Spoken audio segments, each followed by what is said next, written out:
Hello everyone, today we will talk about how to fix or how to solve the problem of home page on the application of Calm app. You will go to settings. In this page you will go to apps, default apps, app settings. In this list you will search about the application of Calm app and you can click.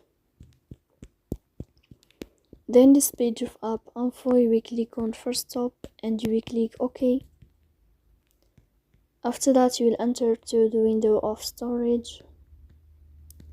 Here you will click on clear cache, but pay attention, don't click clear data because that can delete your account.